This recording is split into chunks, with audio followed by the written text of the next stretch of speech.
안녕하십니까. 뉴스데스크 강원입니다.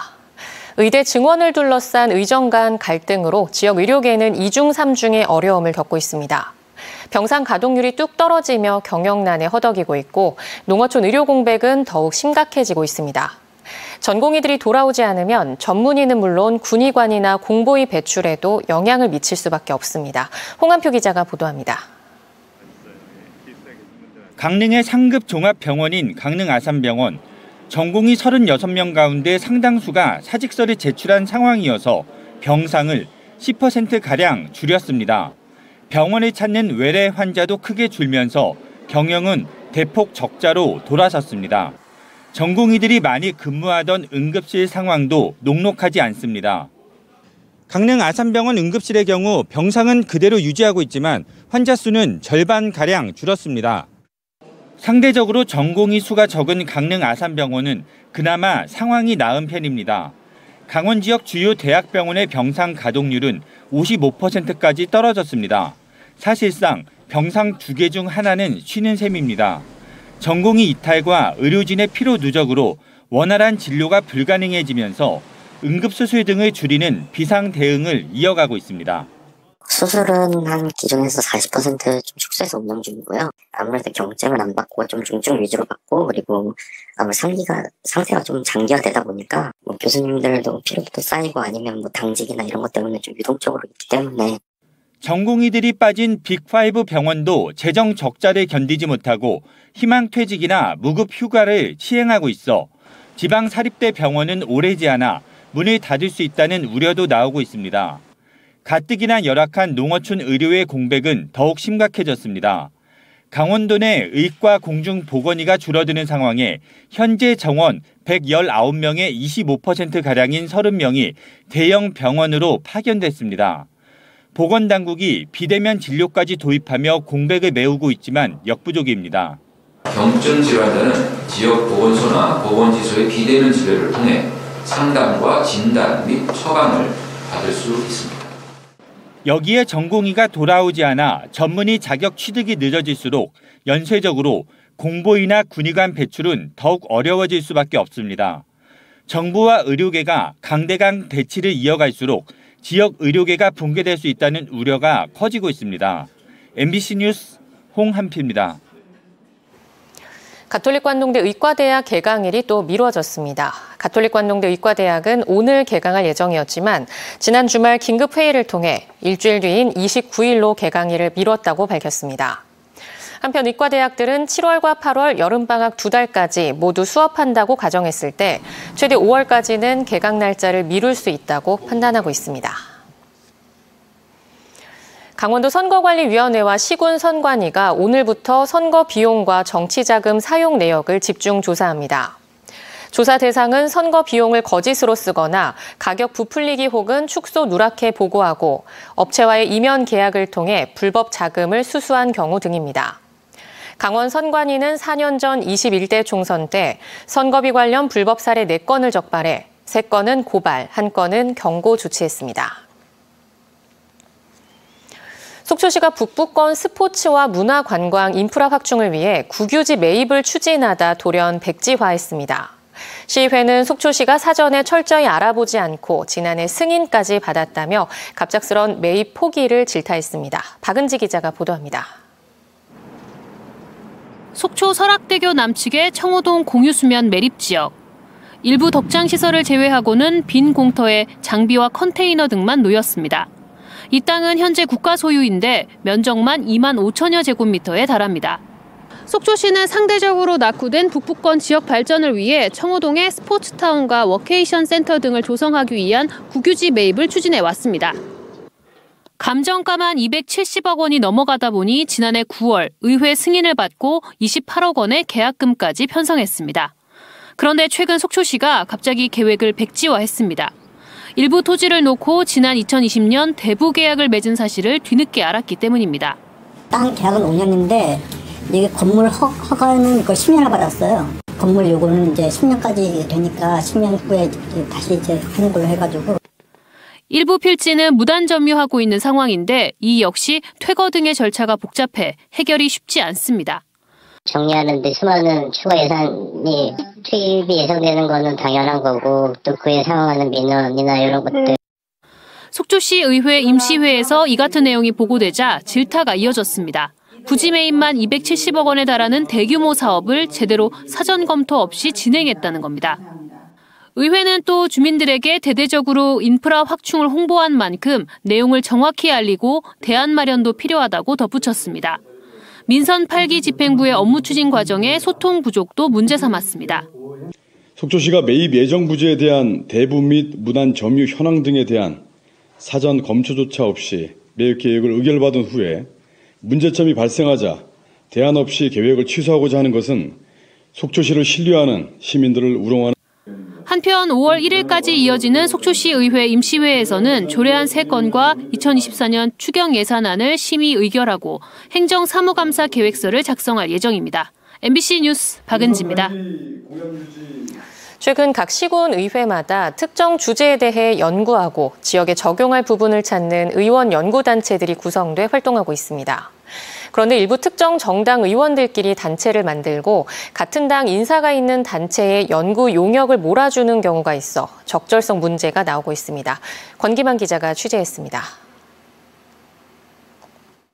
지난해 활동한 원주시의회 자치법규 연구회. 8명의 회원들이 전부 국민의힘 의원들입니다. 문화체육관광연구회는 회원 6명 중 4명이 국힘 의원입니다.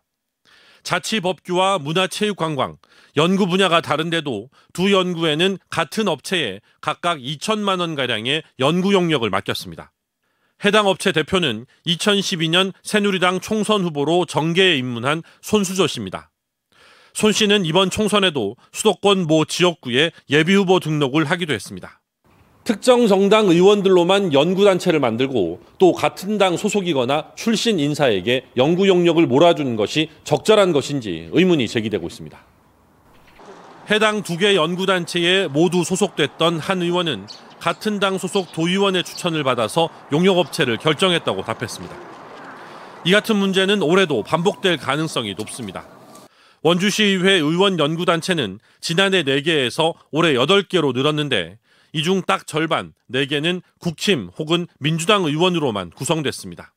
국힘 의원들로만 구성된 단체는 작년 용역을 몰아준 손 씨가 대표로 있는 업체에 다시 용역을 주는 방안을 검토 중인 것으로 알려졌고 민주당 의원들로만 구성된 한 단체는 용정순 전 민주당 시의원이 대표로 있는 단체에 용역을 맡기는 협의를 진행하고 있습니다. 더 나은 의제와 현안을 발굴하기 위해 구성된 의전연구기관이 의원과 정파 간 상호간의 담합의 자리가 되거나 짬짬이로 전락해서는 안 되고 있고 정당, 조례 발굴과 관련한 지방의원의 전문성을 높이기 위해 도입된 의원연구단체가 정당별로 끼리끼리 운영되면서 본래 목적은 축소되고 같은 당 의원들끼리 친목을 다지고 같은 당 식구들 챙겨주는 수단으로 악용되는 것은 아닌지 점검이 필요합니다. MBC 뉴스 권기만입니다. 아동안전 지킴이 집은 위기에 처한 아동을 임시 보호하고 경찰에 인계하는 역할을 합니다. 경찰이 아동이 많은 지역의 편의점이나 문구점을 지정해 관리하고 있는데 문이 닫힌 곳도 있고 홈페이지 관리는 엉망이었습니다. 이승영 기자가 취재했습니다. 춘천시 근화동의 한 건물입니다. 아동안전 지킴이 집이라고 적힌 간판이 걸려 있습니다. 평일 낮이지만 안에는 아무도 없습니다. 계세요. 문은 굳게 잠겼고 내부에는 창고처럼 잡동사니만 가득 쌓여 있습니다. 옛날에는 꽃집이었고요. 거기는 그런데 지금 아동안전 지킴이 집은 도움이 필요한 아동을 보호하고 경찰에 인계하는 역할을 합니다. 경찰이 주로 학교나 공원 등 아동이 많은 지역 상가에서 업주의 동의를 얻어 지정합니다. 2008년에 처음 생겼는데 뭐 하는 곳인지 모르는 사람이 여전히 많습니다. 카페를 가니까 그런 붙은 게 있더라고요, 글귀가. 그거 보면서 뭔가 하고 보긴 봤는데 얼핏 봐도 잘 모르겠더라고요. 들은 얘기가 없으니까. 지난해 기준 춘천에 등록된 아동안전 지킴이 집은 모두 67곳. 아동안전 지킴이 집을 찾을 수 있다는 안전드림 홈페이지에 나와 있는지 들어가 봤습니다. 그런데 춘천을 검색해도 지도에는 아무 곳도 나타나지 않습니다. 같은 검색어로 여러 차례 시도해보니 이번에는 가게 이름에 춘천이 있는 편의점만 7곳 나옵니다. 같은 기능이 있는 안전드림 스마트폰 앱도 잘 작동하지 않기는 마찬가지입니다. 안전드림 스마트폰 앱 화면인데요. 아동안전지킴이 집의 위치를 표기한 지도가 제대로 보이지 않습니다. MBC 취재로 문제를 확인한 경찰청은 안전드림 홈페이지와 스마트폰 앱을 개선하겠다는 입장을 밝혔습니다. 과거에 만들어졌을 때보다는 지금 현재 관심도가 많이 떨어져 있고요. 이런 관심도는 사실은 뭐 지자체라든가 경찰이 주 책임이긴 하지만 지자체도 같이 좀 관심을 기울여야. 최근 5년 사이 강원도 아동안전지킴이 집은 560여 곳에서 490여 곳으로 70곳 가까이 줄었습니다. MBC 뉴스 이승현입니다. 이스라엘 이란 교전으로 중동 지역 긴장감이 고조되면서 강원 지역 휘발유 가격이 리터당 1,700원대를 넘어서고 있습니다. 한국석유공사 유가정보시스템 오피넷에 따르면 강원 지역 보통 휘발유 가격은 오늘 기준 1,713원으로 지난 17일 1,700원대 진입한 뒤 엿새 연속 1,700원대를 유지하고 있습니다. 중동 지역 긴장이 장기화될 경우 강원도 내 휘발유 가격이 계속 상승할 것으로 예상되고 있습니다. 양양군이 지역에서 처음 열리는 강원도민체전 준비 상황에 대한 보고회를 개최합니다. 보고회는 내일 오전 11시 솔비치 양양 지하 1층에서 열리며 양양군 체육회와 시군체육회 등 대회 관계자 120여 명이 참석할 예정입니다. 제54회 강원도민체전은 다음 달 31일부터 6월 4일까지 닷새 동안 진행됩니다.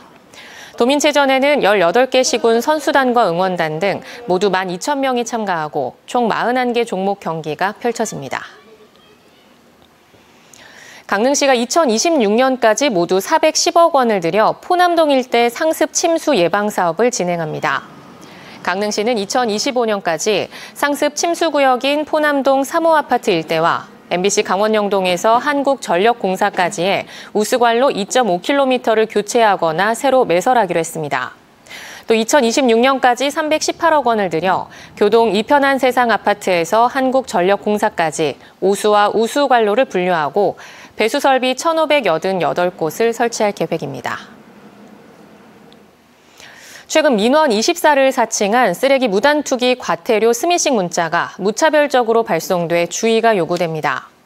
정성군을 비롯한 시군에 따르면 스미싱 문자 내용은 쓰레기 무단 투기 대상으로 단속돼 과태료가 부과됐다거나 쓰레기 분리 위반 대상으로 민원이 신고돼 안내드립니다 등입니다. 시군은 생활 폐기물 무단 투기 단속은 공문과 고지서를 우편으로 안내한다며 해당 문자를 받으면 환경과에 확인하고 웹 주소를 열지 말고 즉시 삭제할 것을 요청했습니다. 동해시가 다음 달 1일부터 대중교통을 정기적으로 이용하는 시민에게 교통비를 할인해주는 K패스 사업을 시행합니다. 동해시에 주민등록이 돼 있는 시민이 K패스 카드를 월 15회 이상 사용하면 교통비 지출액의 20에서 53%에 해당하는 금액을 매월 최대 60회까지 환급해줍니다. 이용을 희망할 경우 오는 24일부터 11개 카드사 누리집에서 K패스 카드를 신청해 발급받아야 합니다. 태백 작은 영화관이 오는 27일부터 5월 6일까지 시범 운영을 거치고 5월 11일부터 본격적으로 운영됩니다. 태백시는 장성 탄탄마을 도시재생 뉴딜 사업의 하나로 작은 영화관을 건립해 5월 5일 어린이 합창단 공연, 마술 공연 등 개관식을 열고 11일부터 본격적인 운영에 들어갑니다. 태백 지역에서는 2009년 마지막 영화관이 폐관했고 15년 만에 영화관을 다시 갖게 됐습니다. 강릉시청 장애인 사격부가 오늘부터 열흘 동안 경남 창원 국제사격장에서 펼쳐지는 창원 장애인 사격 월드컵 대회에 출전합니다.